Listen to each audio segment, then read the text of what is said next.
Welcome to Flipping the Tables. I'm Colleen Shaddix. Today we're talking with James Robinson about his new book, Beyond Factory Farming, a contemplative prophetic approach to food. Welcome, Jim.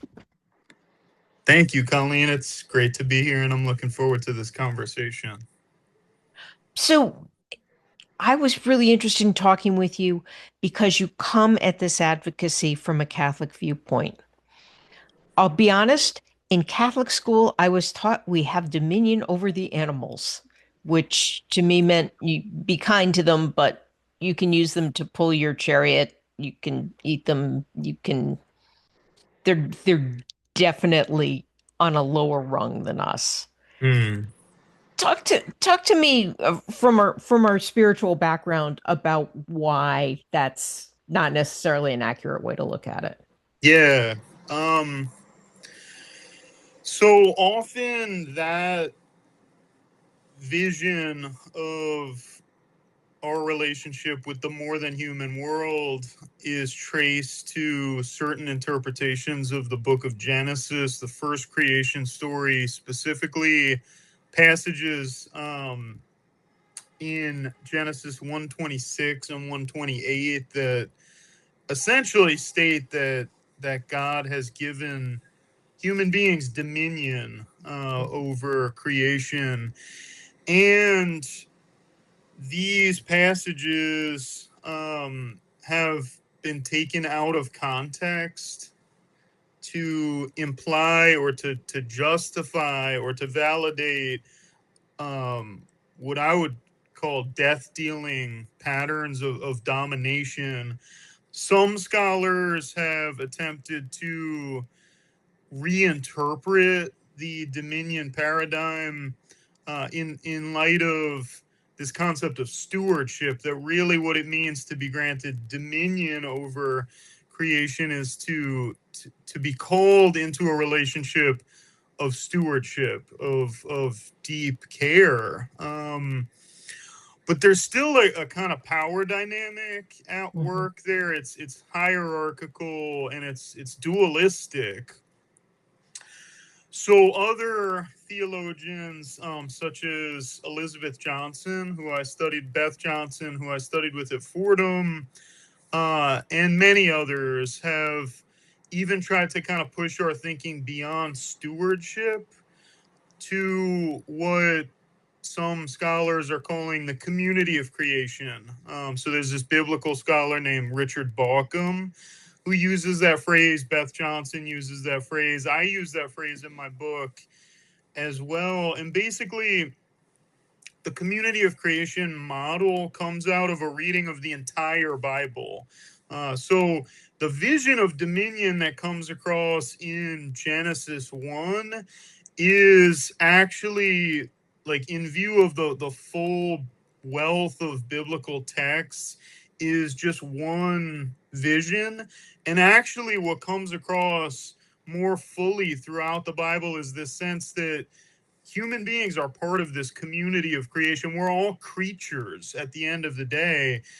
For instance, some theologians and biblical scholars will point especially to the book of Job as this text in which kind of human superiority is just radically deconstructed, and where the human person or the egotistical human person is really knocked off their high horse, and brought and confronted with their radical interdependence with or even dependence on the creator and creation. So I think that ultimately where Balcom and Beth Johnson land is, like, we can understand stewardship as a kind of role that we play, um, but it doesn't define who we are. So instead, we're creatures amongst creatures. Like, that's our kind of ontological um, essence, right? And then within that kind of circle of creation, this kind of collective web of creation. Our role is to steward to the more than human world, certainly not to dominate the more than human world. And one interesting thing that I always like to point to is, even if you stay within the frame of Genesis 1, if you just look beyond 126 and 128 to Genesis 129, what's called for in Genesis 129 is literally a plant-based diet. So God Mm. grants, after granting humans dominion over creation, the diet that is prescribed to the human species is plant-based. That Eden was vegan, so to speak. So if we're talking about dominion, even within just the context of Genesis 1, what does that actually look like? It certainly doesn't look like a justification of factory farming, which is sort of what my book deals with directly. And it's, you do talk in the book somewhat about the horrible conditions that animals live under in these factory farms, but you spend even more time talking about how they are bad for us humans, how this system is bad for us. What are we losing by having this relationship with our food? Yeah. Yeah, so often I like to think about eating as a ritual rather than a routine.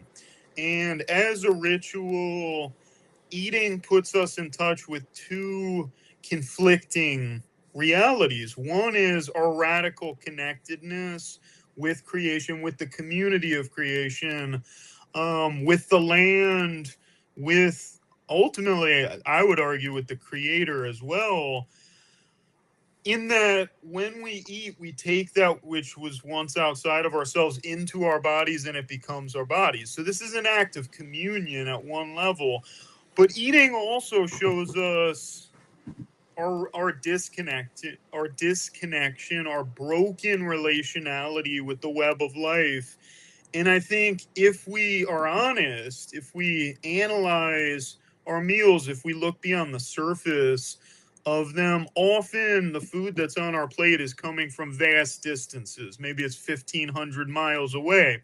Often it's coming from contexts that involve serious suffering. So, suffering that is caused to the more than human world, but that is also caused to our human brothers and sisters. So, for instance, if we're consuming factory farmed products, which 99% of animals who are raised for food in this country are living on factory farms. So if we're Mhm. consuming animal products uncritically at this point, we're connecting through our food to profound systems of injustice and unsustainability. These systems involve direct harm to the employees working in these spaces. Many slaughterhouses, for instance, have 100% turnover rates, which shows how horrible these jobs are. Often, people working in factory farms and slaughterhouses are marginalized, come from marginalized communities. They're often paid such low wages that they themselves experience food insecurity, which is such a cruel reality, that those who are working in our food systems and kind of doing the dirty work so that people can enjoy these products, um, they themselves are experiencing food insecurity. You also have the reality of people who are living in close proximity to these factory farms who are exposed to incredible amounts of toxins that are directly linked to various medical conditions, including very serious and deadly medical conditions. Also, I would argue that factory farm products negatively impact consumers. They're Mhm. unhealthy to eat. So the real question is, who is this system benefiting? If it's not benefiting the more than human world, if it's not benefiting the billions of animals who are moved through this system each year, if it's not benefiting the people who work in these spaces, if it's not benefiting the people who live in close proximity to these spaces, if it's not benefiting the consumers, who is it benefiting? Right? And we really need to ask that question. And then that gets us into larger critiques, Hmm. which I deal with in the book, such as a critique of capitalist economics, a critique of, frankly, like systemic racism, which informs our food system in this Hmm. country, not just historically, but into the present. Um, the ways in which all of this is linked to colonialism and coloniality as well. So it's Pope Francis does a really good job in Laudato Si of emphasizing what he calls an integral ecology. We need to listen to the cries of the earth and to the cries of the poor. They're always intertwined. Ecology is always also a social justice issue, right? So if we want to address the unsustainable nature of our food system, we've also got to address the social injustices that come about in our food system, and really these social systems of domination that shape the landscape within which we eat. How do you even begin that work? I'm thinking my diet is very rich in delicious organic fruits and vegetables because my husband grows them, because Yeah. we have a big plot of land, enormous privilege there, right? We know that many families in this country are still living in food insecurity. What's the bridge to get to a more sustainable kind agriculture and to feed us all? Yeah.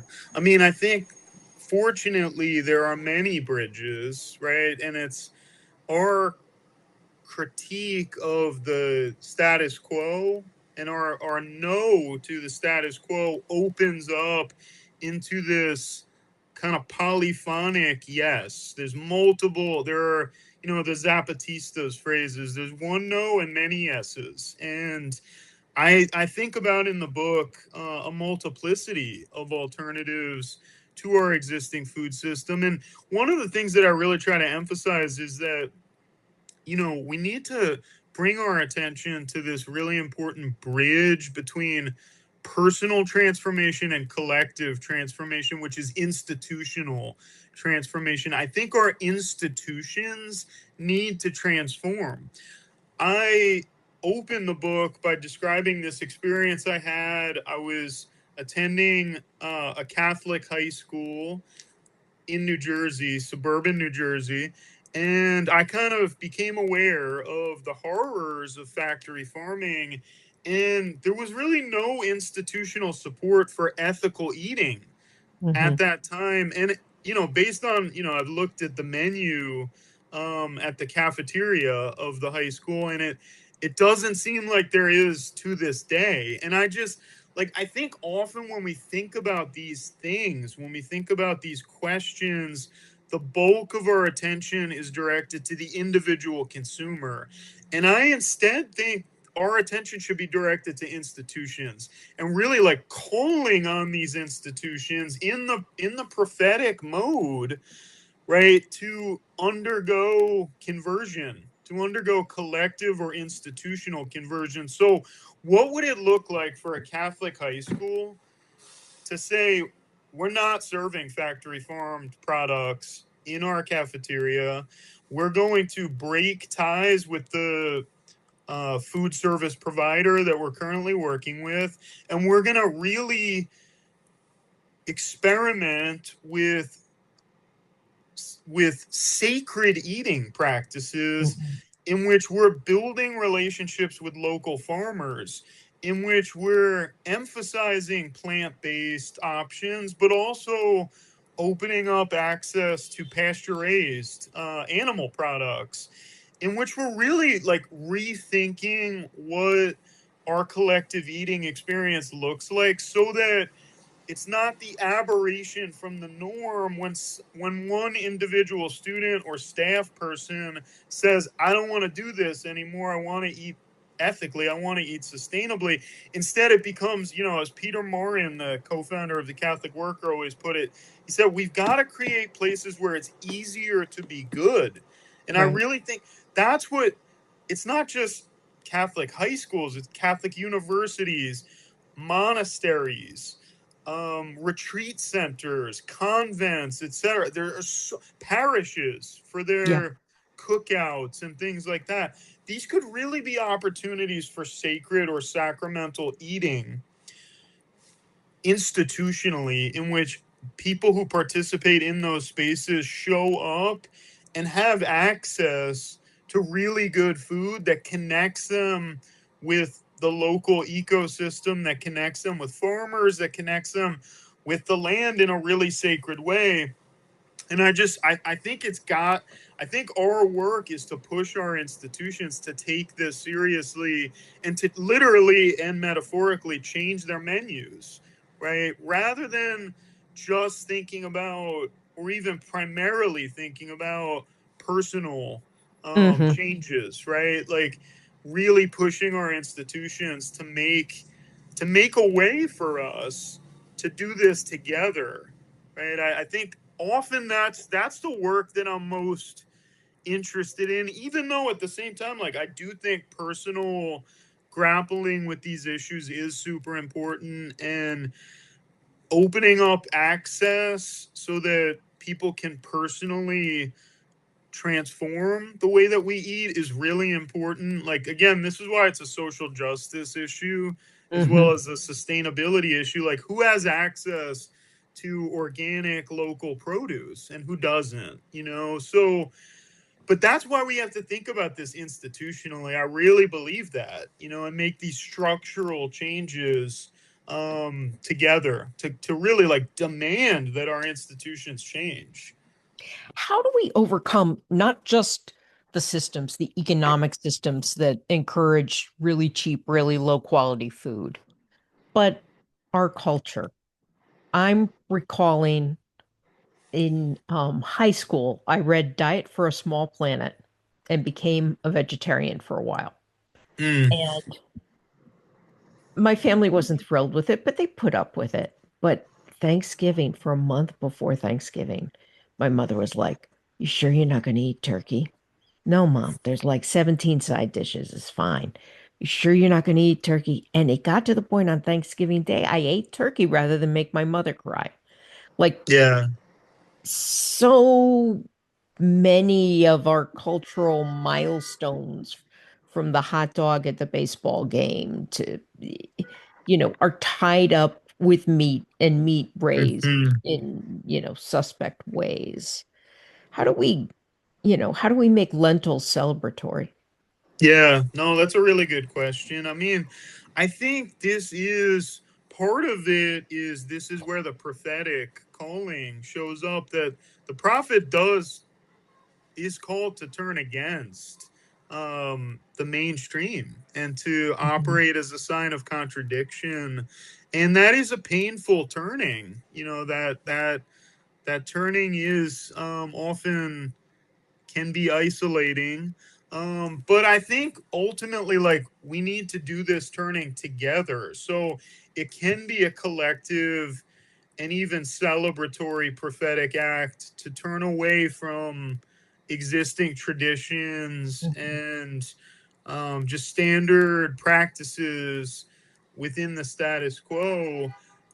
And I think some of this experimenting with the alternative can happen if spaces are opened up. For instance, let's say we're thinking about a religious community, sisters living together, and they've gotten used to enjoying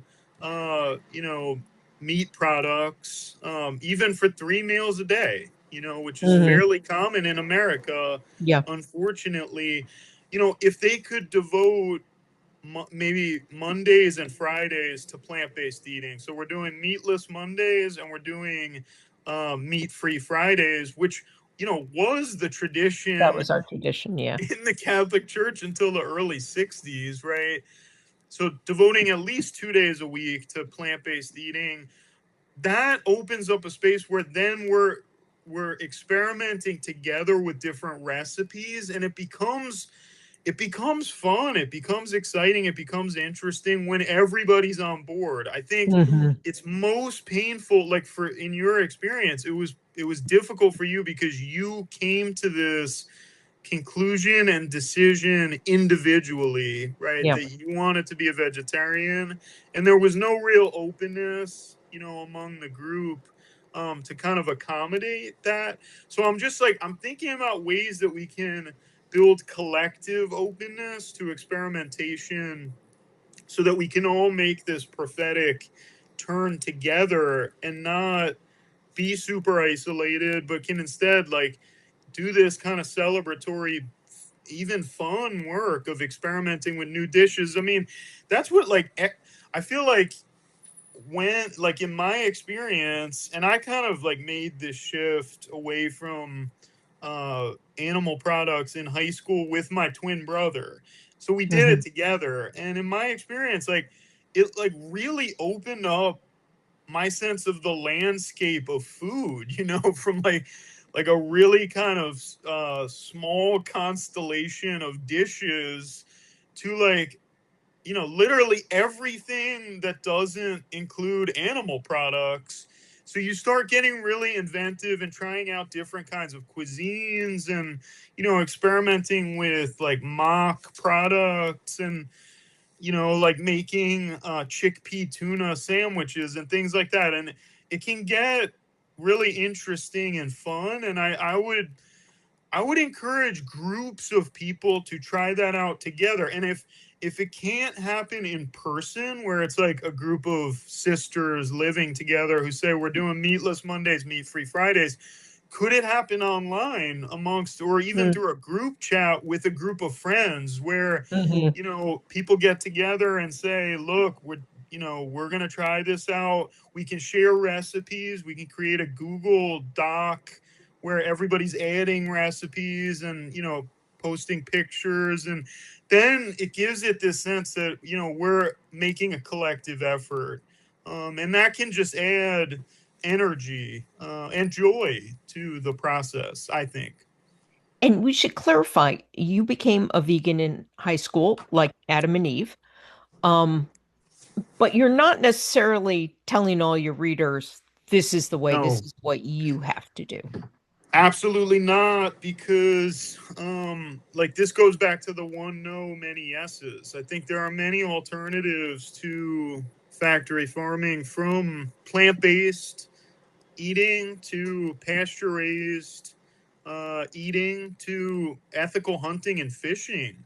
Hmm. Um, I actually I'm like in the process of constantly challenging myself based on new experiences that I'm having. So, for instance, a couple years ago, I brought a group of students from Iona, where I teach, to Freedom Farm in New York, in Middletown, New York.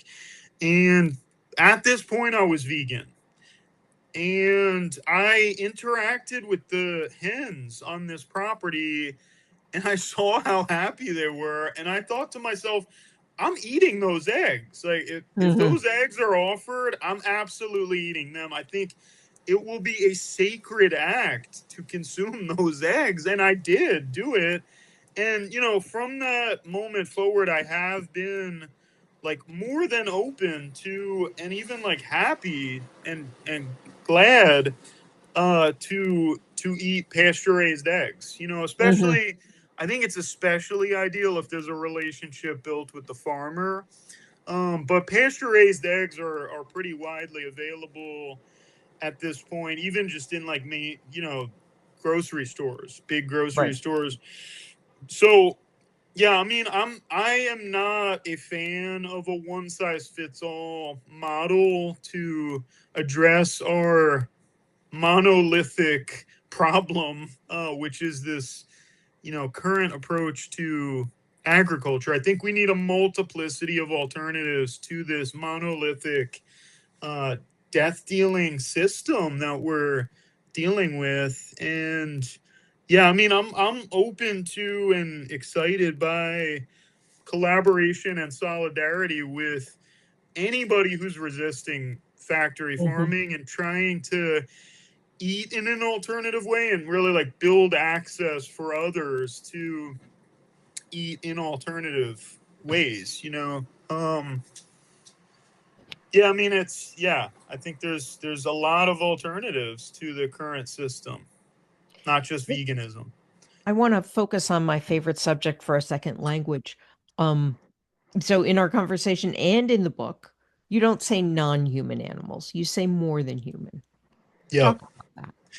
Yeah, so that phrase or that term was developed by David Abram, who is an eco phenomenologist, a philosopher, who's really attentive to language, and he coined that term "more than human" because he found non-human to be this kind of dismissive, negative term Hmm. that almost implicitly maintains this sort of hierarchical dualistic configuration, you know, that we were talking about earlier of human beings are above and separate from the non-human world, right? It's sort of like it coincides with this kind of dominion or domination model.